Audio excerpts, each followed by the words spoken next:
امت اسلام کی نجات کے لیے عرش والے رب نے اپنے کلام کو اتارا. جو اس کلام کو لے کر آیا وہ فرشتوں کا سردار، جس رات میں آیا وہ راتوں کی سردار، جس ماہ میں آیا وہ مہینوں کا سردار، جس رسول پہ آیا وہ رسولوں کا سردار صلی اللہ علیہ وسلم. لیکن افسوس، جو قرآن ہمیں ہدایت کی راہ دکھاتا ہے، جو قرآن ہمارا تعلق اپنے الہ سے جوڑتا ہے، ہم نے اللہ کی اس ہدایت والی کتاب کو چھوڑا، اپنا تعلق لوگوں کی لکھی ہوئی کتابوں سے جوڑا. اللہ کے کلام کو چھوڑا، رب کی کتاب کو چھوڑا. کبھی کسی مولوی کی کتاب کو سینے سے لگا لیا، کبھی کسی مولوی کی کتاب کو سینے سے لگا لیا. اور برا ہو ان علماء سو کا جنہوں نے عامت الناس کو یہ بات سمجھائی کہ قرآن سیکھنے اور سمجھنے کے لیے 18 علوم کی ضرورت ہے. ان علوم کو سیکھے بغیر تم کتاب اللہ کو نہیں سمجھ سکتے.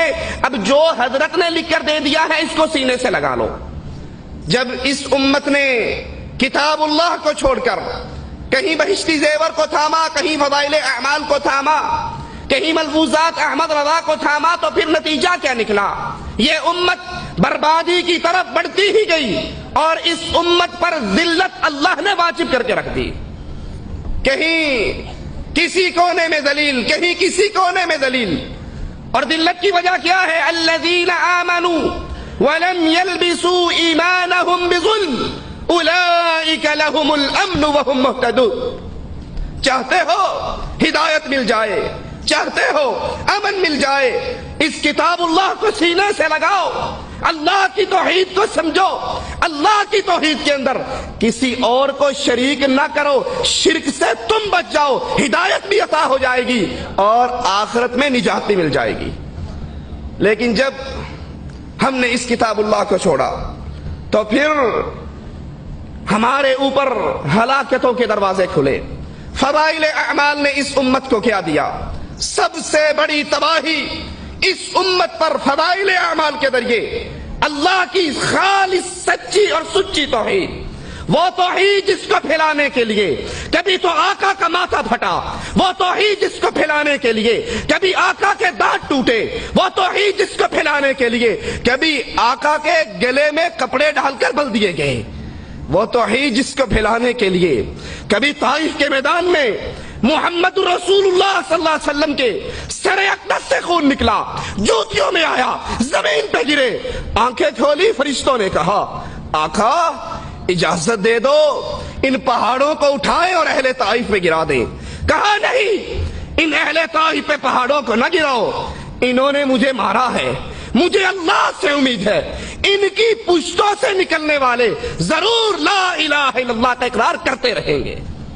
اس سچی اور سچی توحید پر، اللہ کی ذات پر، اللہ کی وحدانیت پر فضائل اعمال نے جو حملے کیے یہ ہمارے ساتھ میں فضائل صدقات مولوی ذکریہ صاحب کی چھپی ہے کتب خانہ فیضی لاہور سے. اس کا صفحہ 558 ہے. 558 صفحے پر اللہ کی توحید پر حملے کرتے ہیں، ذرا آپ بھی سنیے. اور پھر شیخ عبد المالک فرما رہے تھے غور کرنا میری اور آپ کی اللہ سے جو تعلق کی رسی ہے وہ ٹوٹ نہ جائے، اور مشرک کی رسی رب سے جڑا نہیں کرتی. اللہ سے محبت، اللہ سے دوستی اہل توحید کی ہوتی ہے، اور جب شرک داخل ہو جاتا ہے اللہ کی لعنتیں اور اللہ کا عذاب برستا ہے. یہ صفحہ 558 پر کہتے ہیں اے اللہ جھوٹا ہوں، کچھ نہیں ہوں، تیرا ہی ذل ہے، تیرا ہی وجود ہے، میں کیا ہوں؟ کچھ نہیں ہوں، اور جو میں ہوں وہ تو ہے، جو میں ہوں وہ تو ہے. میں اور تو خود شرک در شرک ہے، تو میرے میں سے نکلا ہے، میں تیرے میں سے نکلا. اے اللہ جو تو ہے وہ میں ہوں. رسول اللہ نے تو کہا تھا لا تطرونی کما اطرت النصارى، مجھے ایسے نہ بڑھانا جیسے عیسائیوں نے عیسیٰ کو اللہ کا بیٹا کہا. میں اللہ کا بندہ ہوں، اس کا رسول ہوں، مجھے اللہ کی اس دی ہوئی اتھارٹی سے اوپر نہ کرنا. لیکن مولوی ذکریہ صاحب وحدت الوجود کا عقیدہ اس امت میں پھیلاتے ہوئے کہتے ہیں اے اللہ جو تو ہے وہ میں ہوں، جو میں ہوں وہ تو ہے، میں اور تو خود شرک در شرک ہیں۔ نہیں اللہ کے بندو، وہ اللہ ہے، ہم عبداللہ ہیں، وہ خالق ہے، ہم مخلوق ہیں، وہ رازق ہے، ہم مرزوق ہیں، وہ کھلاتا ہے تو کھاتے ہیں، وہ پلاتا ہے تو پیتے ہیں، وہ سلاتا ہے تو سوتے ہیں، وہ اللہ ہے۔ تکاد السماوات یتفطرن من وتنشق الارض وَتَخِرُّ الْجِبَالُ هَدًّا أَن دَعُوا لِلرَّحْمَنِ وَلَدًا۔ ان ظالموں نے اللہ کا جسم بنایا، اللہ کا ٹکڑا بنایا، وحدت الوجود کے عقیدے کو سامنے رکھ کر یہ کہا ہر چیز ہی وہ ہے، ادھر بھی دیکھوں تو ہی تو، ادھر بھی دیکھوں تو ہی تو، جدھر دیکھوں تو ہی تو، مسجد میں تو، مندر میں تو، میخانے میں تو، ہاتھ میں آئے تو رام، ہاتھ میں نہ آئے تو رحیم۔ 561 فضائل اعمال کے اندر لکھتے ہیں کہ ہمارے عبد الرحیم شاہ رائے پوری ان کے ایک خدام تھے۔ اس عقیدے کو سامنے رکھنا کہ ہر چیز اللہ ہے، اس کے لیے من گھڑت جھوٹی روایت کنت کنزا مخفیا، چھپا ہوا خزانہ تھا، اپنا آپ ظاہر کرنا چاہا، پھر دنیا میں جو کچھ ہے یہ میرا ہی روپ ہے۔ امداد اللہ مہاجر مکی لکھتے ہیں شمائم امدادیہ کے اندر کہ بندہ وجود ظاہری سے پہلے خود خدا تھا اور بندہ ہی خدا ہے ظاہر ہے۔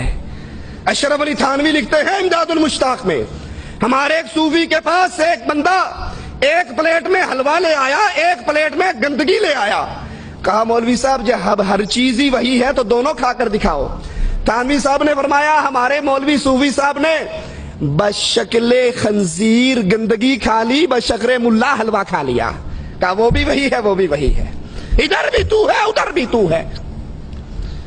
بے تیدی گال نہ کرمائی، مینو الف دی سمجھ نہیں آئی، میم دا برقع پا کے احد احمد وچ اتر آئی۔ 561 فضائل اعمال پر لکھتے ہیں فضائل ذکر میں کہ ہمارے عبد الرحیم شاہ کے خدام تھے، کئی روز استنجا کرنے اس لیے نہیں جاتے تھے کہ انہیں وہاں پر بھی نور نظر آتا تھا، وہاں پر بھی گندگی کے اندر بھی نور تھا۔ ہر چیز ہی اللہ ہے، ہر چیز میں اللہ ہے، ہر چیز اللہ کی صورت ہے۔ نعوذ باللہ گندگی کے اندر بھی ان کو اللہ کے انوار نظر آتے تھے، اس لیے باتھ روم کے اندر بھی نہیں جا سکتے تھے۔ یہ کفر، یہ شرک، یہ کفر و شرک تو آپ کو یہودیوں کے گھر سے بھی نہیں ملے گا، یہ کفر تو شیعوں کے گھر سے ملے گا، جنہوں نے کہا تھا دمادم مسکل اندر علی کا پہلا نمبر، علی دم دم کے اندر، ہر چیز کے اندر علی، ہر چیز کے اندر علی، ہر روح کے اندر علی۔ اور یہ ہمارے ہاتھ میں فضائل درود ہے، یہی عقیدہ یہاں پر رسول اللہ کے بارے میں بیان کرتے ہیں، صفحہ اس کا 133 ہے، کہتے ہیں رہا جمال پہ تیرے حجاب بشریت، انا للہ و انا الیہ راجعون۔ اے رسول صلی اللہ علیہ وسلم آپ بشر بن کر آئے تو حقیقت کیا تھا؟ رہا جمال پہ تیرے حجاب بشریت، نہ جانا کون ہے کچھ بھی کسی نے جز ستار، اللہ عز و جل کے علاوہ تجھے کوئی نہ پہچان سکا۔ تو بظاہر تو انسان کے روپ میں آیا، لیکن تو انسان نہیں تھا، تو اسی کے نور کا ٹکڑا تھا۔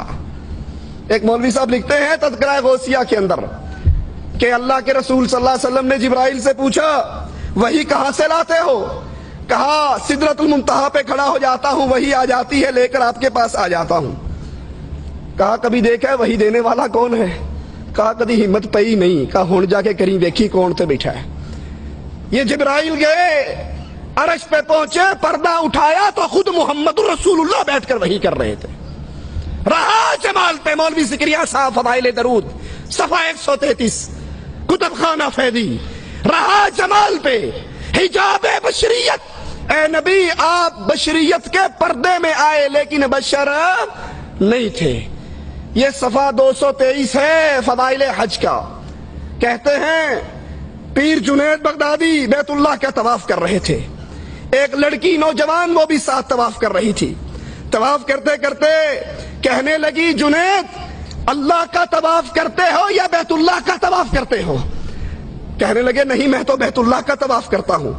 آسمان کی طرف منہ کر کے کہتی ہے اللہ یہ کیسے پتھر دل لوگ ہیں جو پتھروں کا طواف کرتے ہیں، میں تو تیرا طواف کرتی ہوں۔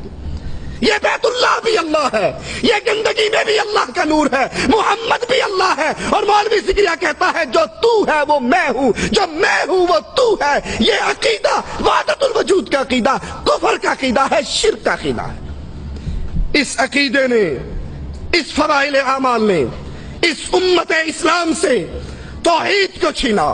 بڑے دعوے سے کہتے ہیں نہیں جی آپ نہیں سمجھتے، قرآن کے بعد سب سے زیادہ یہی کتاب پڑھی جاتی ہے، لیکن سنیے ان عقیدوں کو سامنے رکھیے اور قرآن کی آیات پہ غور کیجئے۔ قل هو اللہ احد اللہ الصمد لم یلد ولم یولد، اللہ ایک ہے، اللہ دو نہیں، تین نہیں، لی خمسہ اطفی بہا حر الوبا، میرے 5 تن پاک نہیں، قل هو اللہ احد، اللہ ایک ہے۔